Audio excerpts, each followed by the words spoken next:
Por isso que o segundo tema nosso aqui de discussão é a inveja, o pecado.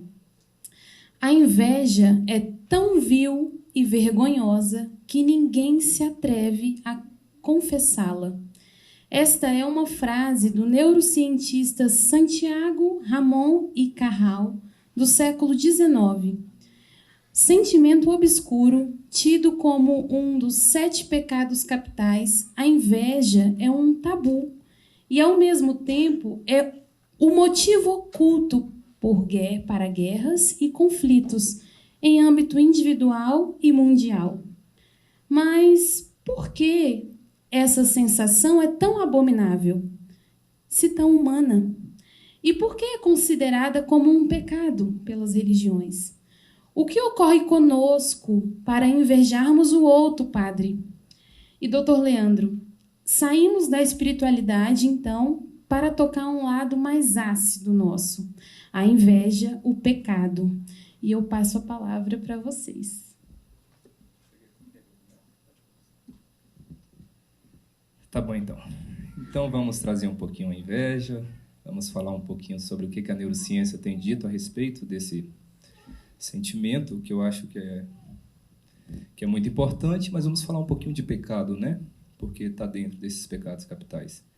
Pecado também vem de peccare, né? Latim, né, padre? Que é mais ou menos perder o pé, perder o passo, cair, coisas do tipo. Errar o alvo. Né? Errar o alvo, exatamente.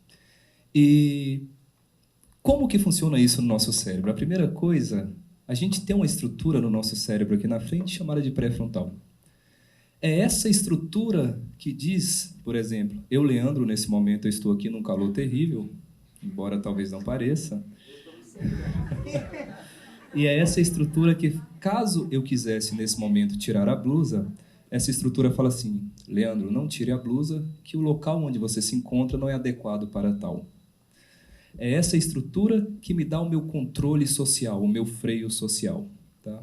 O lobo pré-frontal é a última estrutura do cérebro a ser formada. Ela se forma basicamente depois dos 21 anos de idade, tá? Em alguns homens depois dos 45, né?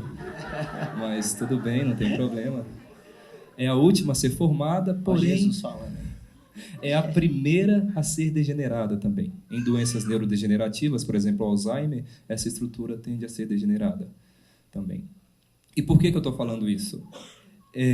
Quando a gente fala de pecado, é importante a gente levantar várias questões. Tá? A primeira delas, eu vou falar para vocês um trabalho muito interessante, relacionando o pecado e a inveja. Porque a inveja é um sentimento que, do meu ponto de vista, e hoje, enquanto neurocientista, eu falo que ele é triste. É um sentimento lamentável, as pessoas sofrem com isso, e o nosso cérebro não gosta.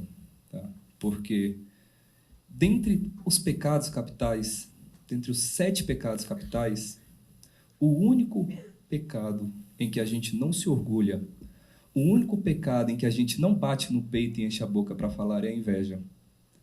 A gente fala da ira, né? Quem aqui nunca falou, tem dia que eu perco a paciência mesmo e eu grito e parto para a porrada? E a gente fala e se sente leve, né? A psicanálise explica isso.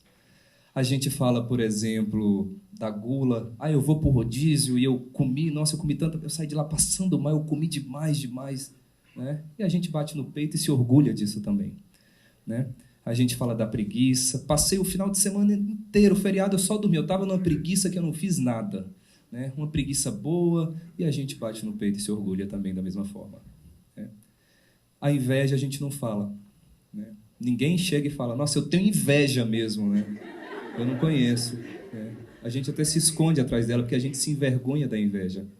Tem um trabalho, inclusive, que diz o seguinte, pesquisaram um grupo de pessoas, 95% das pessoas relataram serem alvo de inveja.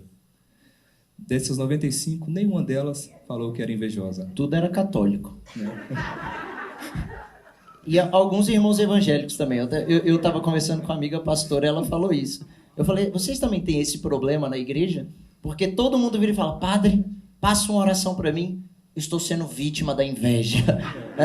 Isso aí, doutor. Ave Maria. Se fizer essa pesquisa na igreja, eu não sei onde é que estão. Tudo é vítima, né? Exato, a gente não encontra os invejosos. E aí a gente faz uma coisa muito perigosa, viu, gente? A gente tem uma herança muito feia da época de Casa Branca e Senzala, do nosso racismo introjetado. A gente fala apenas assim, eu tenho uma inveja branca. Eu tenho só uma inveja branca. Gente, inveja branca é racismo, tá? É racismo subvertido, herança de Casa Branca e Senzala. Não temos inveja branca. Inveja é sempre ruim. Não existe inveja boa. Inveja é eu olhar nesse momento o Leandro e pensar assim, nossa, o Leandro fala neurociências tão bem, e eu chorar por conta disso, eu me entristecer porque o Leandro sabe neurociência, eu não sei. Vocês podem ter, por exemplo, cobiça, tá? Cobiça nem sempre é ruim.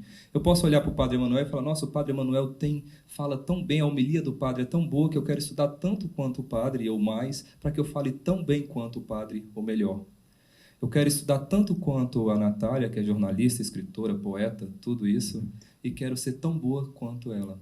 Agora, eu me entristecer porque o Padre Emanuel se tornou padre, eu me entristecer porque o Leandro virou neurocientista e eu não, eu me entristecer porque o meu vizinho tem um carro melhor que o meu e eu não tenho, eu me entristecer porque o meu vizinho está feliz e eu não, isso é inveja. A gente nunca é boa, a inveja é sempre triste. A inveja é sempre me entristecer pela felicidade do outro. E o que a neurociência tem dito a respeito disso? Foi pego um grupo de pessoas declaradas invejosas. Olha que foi difícil, né? Porque a pessoa batendo e falou, epa, eu tenho inveja, né? É um pouquinho difícil. Mas foi pego, então, um grupo de pessoas e elas se autodeclararam, sim, eu sou invejosa, sim. E, nesse momento, elas foram fazer a ressonância que eu falei para vocês na primeira parte do debate. Aquele exame que a gente vê o cérebro, onde está ativo, como é que funciona. Então, esse grupo de pessoas foram fazer a ressonância. O que foi visto, gente, foi o seguinte. Colocaram essas pessoas no aparelho de ressonância e elas ficavam vendo imagem de pessoas as quais elas tinham como alvo de inveja. Tá? Então, elas ficavam vendo essas pessoas.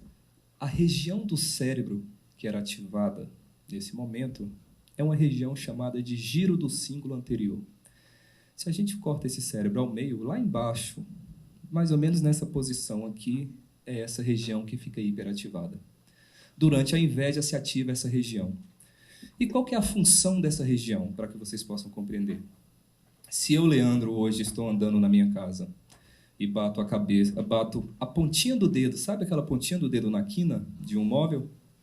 A região do cérebro que reconhece essa dor é o giro do cíngulo anterior.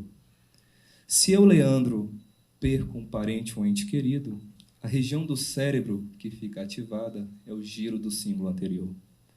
Então, do ponto de vista neurocientífico, a inveja dói. Do ponto de vista cerebral neurocientífico, a região do cérebro que compreende a inveja é a mesma região quando a gente perde um parente. É a mesma região quando a gente machuca, quando a gente perde um pé. Tá? Então, a inveja, até do ponto de vista biológico, ela dói, porque a interpretação cerebral é de dor. Não satisfeito nesse estudo, o que os pesquisadores fizeram foi o seguinte, eles colocaram imagem dessas pessoas as quais esse grupo tinha como inveja, e colocaram essas pessoas, usando um termo um pouco coloquial, mas essas pessoas se dando mal. Tá? E o que eles viram foi o seguinte, uma região do cérebro chamada estriado ventral. É uma região, gente, onde a gente tem prazer. É uma região, quando a gente tem orgasmo durante um ato sexual, essa região ela fica hiperativada. É uma região, quando a gente ganha presente, essa região fica hiperativada.